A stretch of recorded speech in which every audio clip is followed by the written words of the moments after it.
The emotion that you had in there was pretty evident afterwards. I mean, can you just tell us kind of what that moment was like, and maybe how many times you had been thinking about that moment over and over and envisioning it happening? Yeah, I definitely had envisioned that, standing there talking to Joe a lot, and I just let myself kind of just feel it all and let it all in, and felt good. Yeah. Pretty flawless performance, man. I think a lot of us thought, man, is the time away? Is it going to be a little rusty, that sort of thing? How'd you feel when you walked in there? I mean, was timing difficult, or did anything feel different or at all? No, I kept laughing every time everyone asked me if I'm going to have ring rust or is that time away going to make me. I think it did nothing but benefit my performance, and I was able to, get really good in those last couple years I've been off. So every time I got asked about that, I kind of laughed. You had so much momentum behind you when you stepped away. Was there any thought when you stepped in there tonight, like, I got to do something special? I got to really recapture that magic, so to speak? No, I think just the way, fighting in general is such a sweet thing, but I think just the way I fight, it's not necessarily too entertaining. I think it's just an entertaining style, and that's just I didn't feel like I had to do anything besides be me in there, and that's what happened. Nice. Last thing for me, I mean, what now? Now that all the hurdles are out of the way, I mean, are you wanting to fight, well, that first, that might and then, I mean, are you wanting to fight, like, frequently, or you said you got better with time off. I mean, how do you see your career progressing from this point? Yeah, I don't know. I want to obviously fight.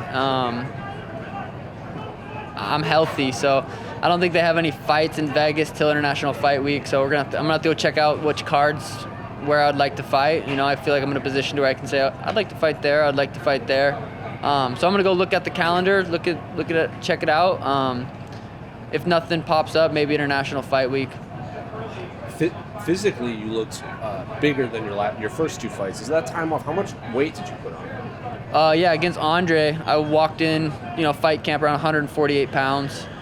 This fight camp, we started at 156, so I put on a lot of muscle. I've been working with Brandon Harris in Phoenix, like, with a strict strength and conditioning program, not just lift every once in a while or, hit a couple squats. Like, we stuck with the strength and conditioning program, and I just trusted in him. And, he said, imagine how good you could be 20% stronger. And I just thought about that. I'm like, that's scary. That's scary. I feel like that's a scary, scary bantamweight. Me, but 20% stronger at that time. And I feel like now we're here and I'm that. So you didn't feel any heavier in there? It was still same speed, same everything? Yeah, I think right now I'm probably 150 pounds. Going in against Andre, I was probably 144. Like, I didn't get that much. So, I'm not way bigger, but my body feels stronger. I'm not getting injured as much. I feel way healthier, and my speed I feel faster, and I obviously feel stronger, and my cardio feels better. So, yeah, I just feel all around better. And then you said you laughed at people when they would ask if the time off would be a detriment to you. And this might be a weird question, but Dominic Cruz has said ring rust is a myth. So is ring rust a myth? I think it's mental. If it's definitely a mental thing, but I'm mentally strong, and I've been training consistently. I haven't taken a week off. I haven't taken, you take a couple days off, take a day off, whatever. My life is revolved around becoming a world champ or becoming the best fighter I can be. So the ring rust is just silly. I don't spar outside of camp. I do think, I think getting hit in the head, it's a lot more scary than I thought when I first started this sport. 16 years old, every practice was a sparring session. So I haven't been sparring at all unless I have a fight book. So I did go through those 2 full camps because I was supposed to fight him before. I was supposed to fight Cheeto before. So I did spar in between those camps, but outside of camp, I don't spar. Shout out to my sparring partners at the MMA lab, though. Your partners are so important. Like, it would be so hard to prepare for a fight without having good training partners. Who are your main training partners for this one? The main sparring partners were José, a kid named José, and Ivan. They were, Mario Batista. He's coming off a big win. I trained with Kyler Phillips. He's coming off a big win. We're all bantamweights at the lab. We're all dudes training together that have been training together for the last 6 years as amateurs to pros. We just got a really good group there, and they make it that we make each other better. Sean, the finishing sequence, the high kick obviously is what kind of rocked him. Looked like he partially blocked it, but I couldn't tell from the broadcast, but it looked like that uppercut you followed up with landed really flush. It did land. I didn't know how hard it landed until my knuckles been hurting the last couple minutes. I hit him with that high kick. I really wanted to get a spinning finish. I don't know if you guys know my LFA knockout where I head kicked and then spun. When I was in there, I wanted to land that, but I seen him start kind of turtling over, folding over, so I wasn't able to get that crazy finish that I really wanted. But yeah, I definitely landed a hard uppercut on him. Yeah, that takes tremendous timing, especially following up after the kick into a combo like that. But you felt like that was the nail in the coffin. Because after that, he pretty much just covered up. Yeah, I'll have to rewatch it because I must have landed. I didn't know what really hurt him too much, but I think I landed a hook that kind of put him up against the fence, and then that head kick, and then I definitely felt like I landed that uppercut. I didn't know that until my knuckles, like, I felt it.